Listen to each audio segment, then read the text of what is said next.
Ave Regina, Mater misericordiae, vita dulcedo, estes nostra salve.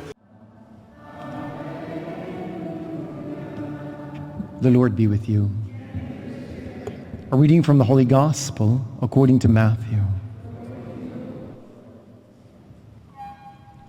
As Jesus passed by, he saw a man named Matthew sitting at the customs post. He said to him, "Follow me." And he got up and followed him.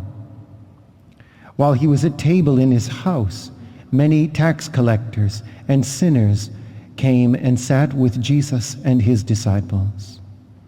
The Pharisees saw this and said to his disciples, "Why does your teacher eat with tax collectors and sinners?" He heard this and said, "Those who are well do not need a physician, but the sick do. Go and learn the meaning of the words, 'I desire mercy, not sacrifice.' I did not come to call the righteous, but sinners." The Gospel of the Lord.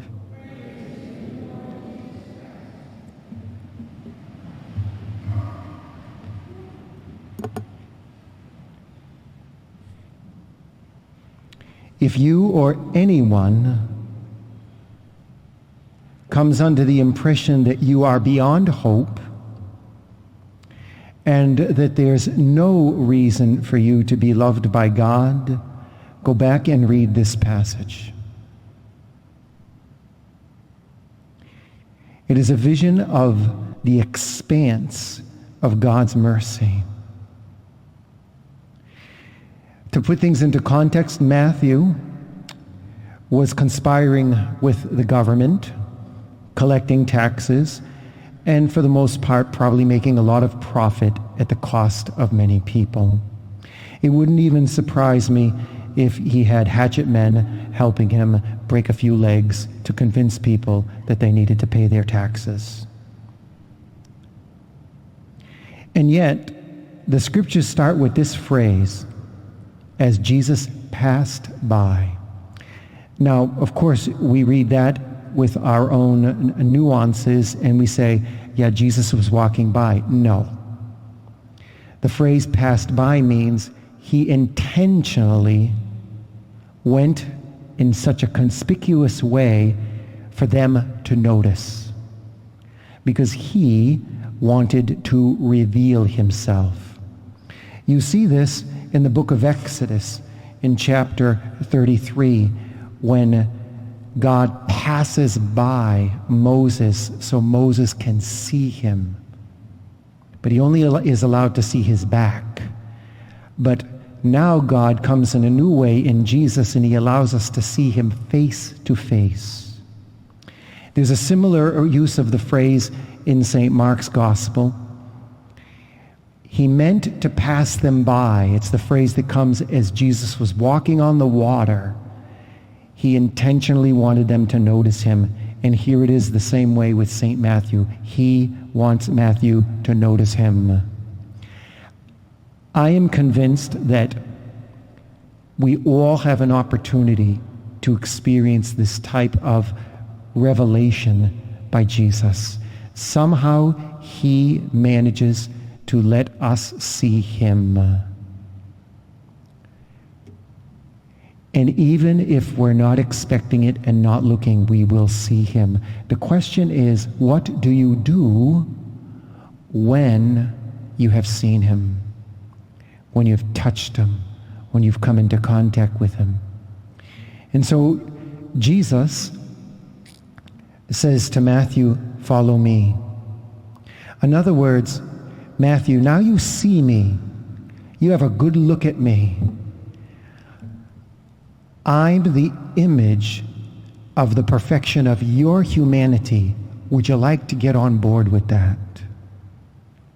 Would you follow me? Not to follow me like a dog or something, following their master, but to follow me, in other words, look at what I do and make that your life. And he calls each of us to do that. Look at what he does. One of the things that occurred to me, St. Matthew this morning reminded me of after being out of high school for barely a year. I had a very good job. I'm just out of high school by a few months. I have a brand new car because I could afford it. I had an excellent construction job, and that's what I saw for the rest of my life. I was making a nice salary. In those days, a new car cost about $4,000.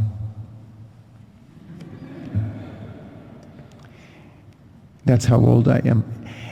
Anyways, as things were going on, I had lots of what I needed. I was very secure, but I never felt like I was in the right place. I couldn't see a future in anything I did.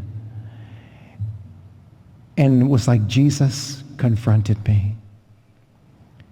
You can be doing more.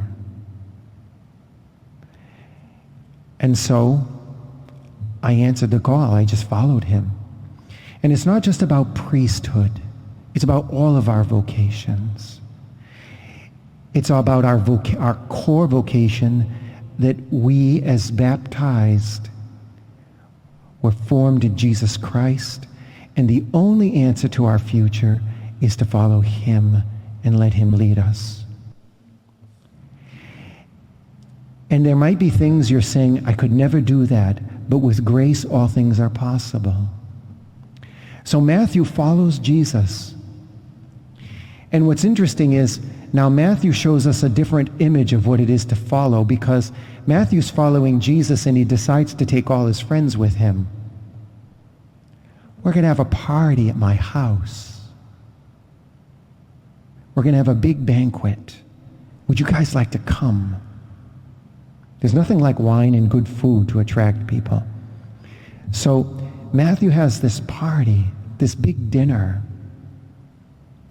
And at the table in his house, many tax collectors and sinners were there. It's exactly what Jesus was hoping for. All the people of St. Marie's, the most hardened sinners, the ones who think they're the most terrible, I want you at my banquet. Matthew, get all these people together. I want to meet them. And so, the Pharisees are puzzled by this because they don't understand. Matthew brings his whole entourage, hardened sinners, and they have an experience of Jesus. Now Jesus is passing by them, and it becomes infectious. The Pharisees object, and Jesus stands up for the sinner. The healthy people don't need me. The sinners do. That's why I'm here. Matthew is not happy with his life, but yet he follows Jesus and he becomes happy. But not only does he become happy, he finally becomes free, no longer bound by the filth of the tax collecting. But now he is tied to Jesus, tethered to Jesus. He will follow him, and he's never been so free in his life. And now he is so free that he will even be willing to die for his friend, Jesus, as Jesus was willing to die for him. Matthew was martyred, and he was so free that he allowed that to happen, and he followed Jesus to death on the cross. Not literally, he didn't die on a cross, but he followed Jesus in a death like his and gave his life for his friends, for all you sinners, for the glory of God.